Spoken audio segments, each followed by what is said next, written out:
हम सभी जानते हैं कि भारत ने अगस्त 2023 में इतिहास रच दिया। भारत का चंद्रयान-3 मिशन कामयाब रहा। इसके जरिए भारत चांद पर जाने वाला चौथा और दक्षिणी ध्रुव पर पहुंचने वाला पहला देश बन गया। चंद्रयान मिशन के जरिए विक्रम लैंडर चांद की सतह पर उतरा। वहीं इसके अंदर प्रज्ञान नाम का एक रोवर था जो चांद की सतह पर चला। इस रोवर की एक खासियत थी कि इसके पिछले पहियों पर भारतीय प्रतीक चिन्ह और इसरो का लोगो उभरा हुआ था।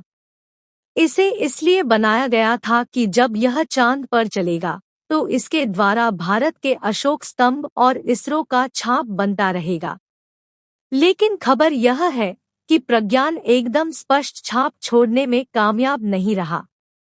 लेकिन वैज्ञानिकों ने कहा है कि यह चिंता की बात नहीं बल्कि एक खुशखबरी है और अच्छा संकेत है, क्योंकि यह चांद के दक्षिणी ध्रुव के मिट्टी को लेकर हमारे लिए एकदम नई समझ पैदा करता है। इसके द्वारा यह स्पष्ट होता है कि शिव शक्ति पॉइंट जहां पर हमारा रोवर चंद्रमा की सतह पर उतरा था उसके करीब चंद्रमा की मिट्टी रिगोलित सख्त प्रकार की है।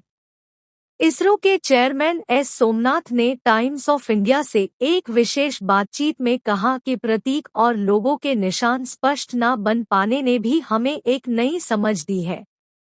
हम तो यह पहले ही जानते थे कि यह मिट्टी एकदम अलग प्रकार की है, लेकिन हमें अब यह पता लगाना होगा कि कौन सी चीज इसे अलग बना रही है।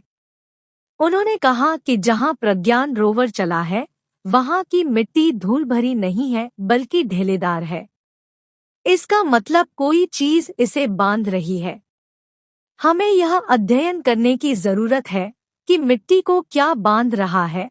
धरती पर इसका परीक्षण लूनर सॉइल सिमुलेंट (LSS) के जरिए किया गया था, जहां इससे स्पष्ट छाप बनी थी। इसलिए यह अनुमान लगाया जा रहा था कि हमारा रोवर भी अपने प्रतीक चिन्ह की छाप छोड़ेगा, क्योंकि यह LSS अमेरिका के अपोलो मिशन के जरिए इकट्ठा किए गए मिट्टी के नमूनों से मेल खाने के लिए बनाया गया था, जो कि अपोलो मिशन के द्वारा चंद्रमा के भूमध्य रेखा के करीब उतरे थे। लेकिन चंद्रयान-3 के रोवर के द्वारा स्पष्ट प्रतीक और लोगों के निशान नहीं बन पाए, जिसने इस मिट्टी के बारे में हमारे लिए एक नई समझ पैदा की है, जिससे यह स्पष्ट हो गया है कि चंद्रमा के दक्षिणी ध्रुव के करीब की मिट्टी चंद्रमा के भूमध्य रेखा के करीब की मिट्टी से अलग प्रकार की है। इसरो के वैज्ञानिकों ने यह भी कहा है कि हम तो यह पहले से ही जानते थे कि यह मिट्टी एकदम अलग प्रकार की है, लेकिन इससे हमारी जानकारी और पुख्ता हुई है। अब हमें यह पता लगाना होगा कि ऐसी कौन सी चीज है जो इस मिट्टी को अलग बना रही है। आपको अगर जानकारी पसंद आई हो तो चैनल को सब्सक्राइब करें और वीडियो को शेयर करें। धन्यवाद।